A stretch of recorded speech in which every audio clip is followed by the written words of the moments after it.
Bismillahirrahmanirrahim. Assalamu alaikum.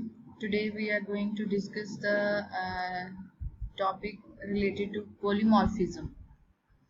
Polymorphism is the combination of two words, that is poly and morphs. Poly means many and morphs means shapes. इसका meaning ये होता है कि C++ का एक ऐसा कॉन्सेप्ट है जिसमें बहुत सारी शेप्स हमें किसी एक चीज़ की देखने को मिल जाती हैं। वैरायटी ऑफ डेमोन्स्ट्रेशंस हो सकती हैं किसी भी एक ऑब्जेक्ट की। डिफरेंट बिहेवियर्स हो सकते हैं किसी एक ऑब्जेक्ट के। तो ये बिहेवियर्स का डिफरेंट होना किसी भी ऑब्जेक्ट का time to time is actually the polymorphism. Polymorphism object oriented programming का एक ऐसा फीचर है जो कि ऑब्जेक्ट को डिफरेंटली बिहेव करने की इजाज़त देता है डिफरेंट कंडीशंस में। ठीक है, एक ही ऑब्जेक्ट है लेकिन अगर हम कहें कि एक ऑब्जेक्ट है और 3 डिफरेंट कंडीशंस हमारे पास हैं तो वो ऑब्जेक्ट एबिलिटी रखता है कि वो 3 डिफरेंट कंडीशंस में 3 डिफरेंट टाइप से बिहेव कर सकता है। ठीक है, अब एक ही ऑब्जेक्ट का डिफरेंट कंडीशंस में डिफरेंटली बिहेव करना एक्चुअली पोलीमॉर्फिज्म है। ठीक है, और ये हम पोलीमॉर्फिज्म एक्चुअली इसलिए अप्लाई भी करते हैं ताकि रीयूजेबिलिटी की तरफ जाया जा सके, कंसाइजनेस की तरफ जाया जा सके। किसी एक ही फंक्शन को यूज करते हुए हम डिफरेंट ऑब्जेक्ट्स के थ्रू उसको डिफरेंटली बिहेव करवा सकें। सो अभी के लिए पोलीमॉर्फिज्म एक्चुअली क्या है कि आपके पास poly means many and morphs mean shapes. आपके पास डिफरेंट शेप्स आ सकती हैं, वैरायटी ऑफ शेप्स आ सकती हैं किसी भी एक चीज की। और अगर हम ऑब्जेक्ट ओरिएंटेड प्रोग्रामिंग में देखें तो हम कह सकते हैं कि किसी भी ऑब्जेक्ट का डिफरेंट कंडीशंस में अगर डिफरेंटली बिहेव कर रहा है तो उस फिनोमेना को हम पोलीमॉर्फिज्म बोलेंगे। इसकी मजीद डिटेल आपको एग्जांपल्स में समझ आ जाएगी। पोलीमॉर्फिज्म की 2 टाइप्स है हमारे पास, एक कंपाइल टाइम पोलीमॉर्फिज्म है, एक रन टाइम पोलीमॉर्फिज्म है। अब कंपाइल टाइम पोलीमॉर्फिज्म को हम अर्ली बाइंडिंग भी बोलते हैं, स्टैटिक बाइंडिंग भी बोलते हैं। ठीक है, कंपाइल टाइम पोलीमॉर्फिज्म के 3 नाम हो गए, एक कंपाइल टाइम पोलीमॉर्फिज्म, एक स्टैटिक पोलीमॉर्फिज्म और एक अर्ली बाइंडिंग। इसको हम स्टैटिक बाइंडिंग, अर्ली बाइंडिंग भी बोलते हैं। अब ये क्या होता है, ये एक ऐसी बाइंडिंग है जो कि कंपाइल टाइम पे हो जाती है। पोलीमॉर्फिज्म, कंपाइल टाइम पोलीमॉर्फिज्म में एक ऐसी बाइंडिंग है जो कि कंपाइल टाइम पे हो जाती है। इट मीन्स कि जो डिसीजंस हमें फंक्शन कॉल में या फिर जो डिसीजंस या फिर कह सकते हैं कि ऑब्जेक्ट ने कौन सा बिहेवियर अडॉप्ट करना है, इसका डिसीजन कंपाइल टाइम पे हो जाता है। ऑब्जेक्ट्स ने कैसा बिहेवियर शो करना है, इसका डिसीजन कंपाइल टाइम पे होता है जब कोड की कंपाइलेशन हो रही होती है। ठीक है, और एक पोलीमॉर्फिज्म ऐसी होती है जिसको हम रन टाइम पोलीमॉर्फिज्म या डायनामिक पोलीमॉर्फिज्म या फिर लेट बाइंडिंग बोलते हैं। लेट बाइंडिंग क्या होता है, इसमें बाइंडिंग लेट होती है। अगर वो लेट होती है तो किससे लेट होती है, जाहिर सी बात है फिर वो कंपाइल टाइम पे तो नहीं होगी, क्योंकि कंपाइलेशन हमारे प्रोग्राम की पहले हो जाती है और उसकी एग्जीक्यूशन बाद में होती है। सो ये पॉलीमॉर्फिज्म जो है वो रन टाइम पे एग्जीक्यूट होगा। ठीक है, और इसमें क्या है कि ऑब्जेक्ट्स कैसा बिहेव करेंगे इसका डिसीजन जो है वो रन टाइम पे होता है, not on the compile time. Compile time पे नहीं डिसीजन होगा बल्कि रन टाइम पे डिसीजन होगा कि आपके जो ऑब्जेक्ट्स हैं वो किस तरह का बिहेव करेंगे। सो इनको अब हम डिटेल में देखते हैं। अभी तक हमें ये पता चल गया कि पोलीमॉर्फिज्म एक्चुअली ये है कि ऑब्जेक्ट्स का डिफरेंट कंडीशंस में डिफरेंटली बिहेव करना। इसकी 2 टाइप्स हो सकती हैं, एक कंपाइल टाइम पोलीमॉर्फिज्म है, एक रन टाइम पोलीमॉर्फिज्म है। कंपाइल टाइम पोलीमॉर्फिज्म को हम अर्ली बाइंडिंग या स्टैटिक बाइंडिंग भी बोलते हैं, जबकि रन टाइम को हम लेट बाइंडिंग या डायनामिक बाइंडिंग भी बोलते हैं। और कंपाइल टाइम पोलीमॉर्फिज्म ये डिसीजन ऑब्जेक्ट्स कैसे बिहेव करेंगे कंपाइल टाइम पे लिया जाता है, और ये डिसीजन के ऑब्जेक्ट्स कैसे बिहेव करेंगे रन टाइम पे लिया जाता है। तो रन टाइम पोलीमॉर्फिज्म है। अब हम वन बाय वन इनको डिस्कस करेंगे। कंपाइल टाइम पोलीमॉर्फिज्म की बेस्ट एग्जांपल्स हमारे पास फंक्शन ओवरलोडिंग है एंड ऑपरेटर ओवरलोडिंग है। ठीक है, अगर हम बात करें function overloading and operator overloading की, ऑपरेटर ओवरलोडिंग में हम ऑपरेटर्स को ओवरलोड करते हैं और फंक्शन ओवरलोडिंग में हम फंक्शन को ओवरलोड करते हैं। फंक्शन ओवरलोडिंग जैसा कि सेम नेम होता है फंक्शन का, लेकिन उसमें आपके पास नंबर ऑफ पैरामीटर्स डिफरेंट हो सकते हैं, उनका नंबर ऑफ पैरामीटर्स के अलावा सीक्वेंस ऑफ पैरामीटर्स डिफरेंट हो सकता है आपके पास, और इसके अलावा टाइप्स ऑफ पैरामीटर्स डिफरेंट हो सकती हैं। ठीक है, अब ये है फंक्शन ओवरलोडिंग में फंक्शन का नेम तो सेम रहता है लेकिन उसके पैरामीटर्स डिफरेंट होते हैं, और वो डिफरेंस उनके नंबर की बेस पे, उनकी टाइप की बेस पे और उनकी सीक्वेंस की बेस पे हो सकता है। इसी तरह से ऑपरेटर ओवरलोडिंग में अगर हम बात करें तो ऑपरेटर एक्चुअली प्लस माइनस ये सब ऑपरेटर्स जो हैं ये अरिथमेटिक ऑपरेटर्स हैं और ये वेरिएबल्स के साथ हम यूज तो कर सकते हैं, लेकिन अगर इन्हीं ऑपरेटर्स को हमने यूज करना हो ऑब्जेक्ट्स के साथ तो हमें उनको ओवरलोड करना पड़ता है। हम उनको ओवरलोड करते हैं, उसके बाद हम उसको ऑब्जेक्ट ओरिएंटेड प्रोग्रामिंग में ऑपरेटर्स को ऑब्जेक्ट्स के साथ यूज कर सकते हैं। सो अगर कंपाइल टाइम पॉलीमॉर्फिज्म की एग्जांपल देखी जाए तो वो हमारे पास एक तो फंक्शन ओवरलोडिंग आ जाती है, एक ऑपरेटर ओवरलोडिंग आ जाती है। अब कंपाइल टाइम पॉलीमॉर्फिज्म में होता क्या है?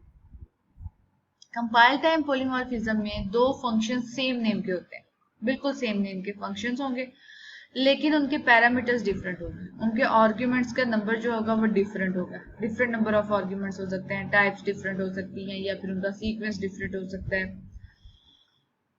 अब फंक्शन कॉल में हम कितने पैरामीटर्स पास करते हैं वो ये डिसाइड करेगा कि हमने उन दो फंक्शंस में से कौन सा फंक्शन कॉल करना है। अब देखें ना, जब तक हम फंक्शन की कोई भी डेफिनेशन देते हैं वो तब तक किसी काम की नहीं होती जब तक कि हम फंक्शन कॉल ना करें। फंक्शन डेफिनेशंस मौजूद हों लेकिन फंक्शन कॉल नहीं है तो उस फंक्शन डेफिनेशन का कोई फायदा नहीं है। ठीक है, अब हम ये डिसाइड कर रहे हैं कि हमारे पास दो फंक्शंस हैं, दोनों फंक्शन के नाम सेम है बट आर्ग्यूमेंट डिफरेंट है, तो इस वजह से हम ये कह सकते हैं कि उसमें हम फंक्शन ओवरलोडिंग कर रहे हैं। अब क्योंकि कॉल जो है वो डिटरमिन की जाती है, जब कॉल किया जाता है किसी भी फंक्शन को तो मेन में हम फंक्शन कॉल करेंगे। अब फंक्शन जब कॉल किया जाता है तो उसमें जो पैरामीटर्स पास किए जाते हैं वो पैरामीटर्स ये डिसाइड करेंगे कि कौन सा फंक्शन कॉल होगा। जिस फंक्शन के साथ उसके नंबर ऑफ पैरामीटर्स मैच कर जाएंगे वही फंक्शन कॉल होगा। अब ये decision it means compile time पे हो जाएगा। कंपाइल टाइम पे क्योंकि फंक्शन कॉल जब मेन में दे दी जाती है तो इसका मतलब है कि कंपाइल टाइम पे डिसाइड हो जाएगा कि कौन सा फंक्शन कॉल होने जा रहा है। ठीक है, तो इसका मतलब है कि ये हमारे पास जो फंक्शन ओवरलोडिंग है ये एक एग्जांपल है कंपाइल टाइम पॉलीमॉर्फिज्म। अब देखिए, हम इस एग्जांपल में अगर देखें तो हमारे पास एक क्लास है जो कि ऐड है, उसका नाम ऐड है। अब उस क्लास में पब्लिकली हमारे पास एक फंक्शन है सम जिसमें एक और दो पैरामीटर्स हैं, int num1 and int num2, और ये फंक्शन क्या कर रहा है, ये इन दोनों को ऐड करके रिटर्न कर रहा है। ठीक है, और दूसरा फंक्शन है हमारे पास, उसका नाम भी सम है, सेम नेम है, बिल्कुल सेम नेम, लोअर केस में है। उसके बाद हम देख सकते हैं int num1 num2 and num3, इसमें 3 पैरामीटर्स हैं और ये भी क्या कर रहा है, ये इन तीनों को ऐड करके रिटर्न कर रहा है। तो इसका मतलब है कि क्लास ऐड में हमारे पास दो फंक्शंस हैं, दोनों सेम हैं लेकिन नंबर ऑफ पैरामीटर्स डिफरेंट है, तो फंक्शन ओवरलोडिंग हो रही है। ये हमारे पास क्लास ऐड जो है वो एंड हो गई, क्लोज हो गई क्लास ऐड। अब उसके बाद हम देख सकते हैं कि मेन में आ जाते हैं। मेन में एक बनाया ऑब्जेक्ट, किस टाइप का, ऐड टाइप का। ये जो क्लास थी हमने उस टाइप का एक ऑब्जेक्ट बनाया। ठीक है, अब हम उस ऑब्जेक्ट के थ्रू क्या कर रहे हैं, आउटपुट दे रहे हैं obj.sum। अब हम एक सम फंक्शन कॉल कर रहे हैं, अभी तक नहीं पता कि कौन सा फंक्शन है। अब ये देखें, ये है फंक्शन कॉल, एक्चुअली क्या है, obj.sum, सम के थ्रू एक फंक्शन कॉल दे रहे हैं और उसमें पैरामीटर्स पास कर रहे हैं 10 एंड 20। नंबर ऑफ पैरामीटर्स क्या है, दो पैरामीटर्स है। सम क्या है, फंक्शन का नेम है। ओबीजे क्या है, ऑब्जेक्ट नेम है। किसका ऑब्जेक्ट नेम है, ऐड का। ऐड क्या है, क्लास। क्लास ऐड का एक ऑब्जेक्ट बनाया और उसके थ्रू हमने सम को जब कॉल किया और उसमें दो पैरामीटर्स पास किए, तो अब यहाँ पे कंपाइल टाइम पे डिसीजन हो जाएगा कि इस ऑब्जेक्ट के थ्रू अब कॉल कौन सा फंक्शन होगा, ये पहले वाला जिसमें दो पैरामीटर्स, ये इन दोनों को ऐड करेगा और रिटर्न कर देगा हमें। उसके बाद हम आगे देखते हैं कि नेक्स्ट क्या है। नेक्स्ट में आप देखें कि ओबीजे वही ऑब्जेक्ट है जो ऐड का है, ऑब्जेक्ट वही है, डॉट सम। अब हमने सम को कॉल किया लेकिन इस दफा हमने फंक्शन कॉल में तीन पैरामीटर्स पास कर दिए, 11, 22 एंड 33। जब हमने 3 पैरामीटर्स पास कर दिए तो अब ये 3 पैरामीटर्स की वजह से अब कौन सा फंक्शन कॉल होगा, अब वो सेकंड फंक्शन जो था वो कॉल होगा। 11, 22, 33 इसमें वैल्यूज पास होंगी, इन सबको ऐड किया जाएगा और उसका आउटपुट हमारे पास आ जाएगा। अब अगर यहाँ पे हम देखें प्रोग्राम एंड हो गया, ठीक है, प्रोग्राम यहाँ पे एंड हो गया, आउटपुट पहला हमारे पास 30 आया, दूसरा 66 आ गया आउटपुट। यहाँ पे अब जो सोचने की बात है वो ये है कि हमारे पास ऑब्जेक्ट तो एक ही हमने क्रिएट किया था, ठीक है, ऑब्जेक्ट ओबीजे ऐड एक ही ऑब्जेक्ट था, लेकिन उस ऑब्जेक्ट को हमने डिफरेंटली बिहेव करा लिया, ठीक है, और ये पॉलीमॉर्फिज्म है। और क्योंकि ये डिफरेंट बिहेवियर उसने कंपाइल टाइम पे शो किया, इस वजह से इसको हम क्या बोलेंगे, स्टैटिक या फिर कंपाइल टाइम पॉलीमॉर्फिज्म बोलेंगे। इस ऑब्जेक्ट से जब हमने फंक्शन सम को कॉल किया तो उसमें 2 पैरामीटर्स थे तो उसने डिफरेंटली बिहेव किया, उसी ऑब्जेक्ट से जब हमने दूसरे सम को कॉल किया तो उसने डिफरेंटली बिहेव किया।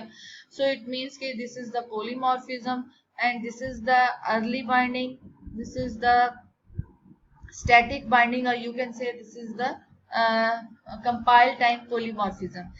ये डिसीजन के ऑब्जेक्ट्स किस तरह से डिफरेंटली बिहेव करेगा ये रन टाइम कंपाइल टाइम पे डिसाइड हो जाता है।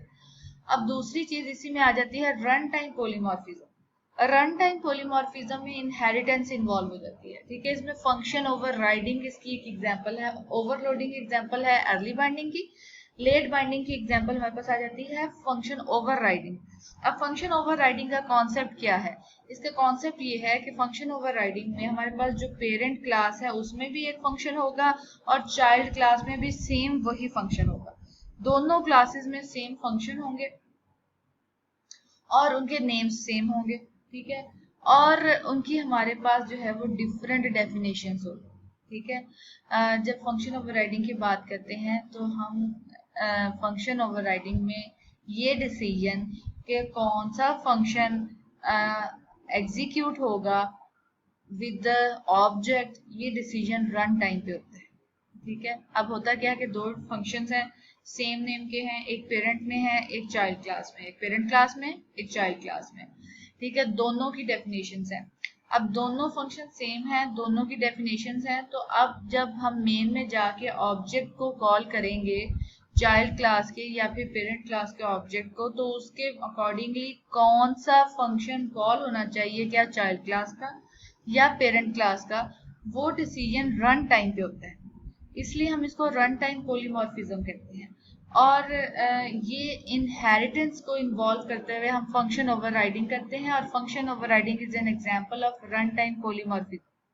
अब क्या है, अब आप एग्जांपल देख सकते हैं जिसमें हम रन टाइम पॉलीमॉर्फिज्म को डिस्कस कर रहे हैं। इसमें हमारे पास एक क्लास ए है और उसके अलावा हमारे पास क्या है कि डिस्प्ले एक फंक्शन है डिस्प, और उसकी हमने एक आउटपुट दी है सुपर क्लास फंक्शन, ये सुपर क्लास का फंक्शन है। क्लास यहाँ पे एंड होगी, this is the class B, ये डिराइव्ड क्लास है, किसकी डिराइव्ड है, ए की डिराइव्ड क्लास है। उसमें हमने एक और फंक्शन दे दिया, उसका नाम भी डिस्प ही रखा, बिल्कुल सेम। अब यहाँ पे फंक्शन को हम ओवरराइड कर रहे हैं। फंक्शन का पहले डेफिनेशन क्या थी, सुपर क्लास फंक्शन, यहाँ पे हमने ओवरराइड करके उसका फंक्शन उसकी जो डेफिनेशन दे दी है वो दैट इज सब class function, same function name, parent class, child class. आपको पता लग रहा है कि यहाँ पे इनहेरिटेंस हो। अब हम मेन में आ जाएंगे और मेन में जब आके हम देखेंगे तो मेन में हमने क्या किया जी, एक ऑब्जेक्ट बनाया जो कि पेरेंट क्लास का बनाया, पेरेंट क्लास का ऑब्जेक्ट बनाया, उसके थ्रू जब हमने DISP एक फंक्शन को कॉल किया तो डेफिनेटली कौन सा फंक्शन कॉल होगा, जो कि क्लास ए में है, सुपर क्लास फंक्शन जिसकी आउटपुट थी that is super class function, यहाँ पे आउटपुट आ जाएगी। उसके बाद हम नेक्स्ट लाइन पे जाएंगे। अब बी का ऑब्जेक्ट क्रिएट हो रहा है OBJ2 और फिर उसी फंक्शन को कॉल किया जा रहा है। देखिए सेम फंक्शन है, हमने कोई पैरामीटर नहीं इसमें पास किया, फंक्शन नेम सेम है, लेकिन ऑब्जेक्ट्स की बेस पे डिसाइड किया जा रहा है कि अब कौन सा फंक्शन कॉल हो रहा है। ये बेस क्लास का ऑब्जेक्ट था तो बेस क्लास का डिस्प्ले फंक्शन कॉल हुआ और आउटपुट क्या आ गई, सुपर क्लास फंक्शन। ये डिराइव्ड क्लास का ऑब्जेक्ट था, ऑब्जेक्ट से हमने वही DISP कॉल किया। अब रन टाइम पे डिसाइड हुआ क्योंकि ये इस ऑब्जेक्ट के साथ रिलेट कर रहा है तो इसकी आउटपुट क्या आएगी, इसकी आउटपुट आएगी सब क्लास फंक्शन, ये इसकी आउटपुट आ जाएगी। सो इस तरह से रन टाइम पॉलीमॉर्फिज्म में हम रन टाइम पे ये डिसाइड करते हैं कि ऑब्जेक्ट्स डिफरेंटली कैसे बिहेव करेंगे। So that is why it is called run time polymorphism.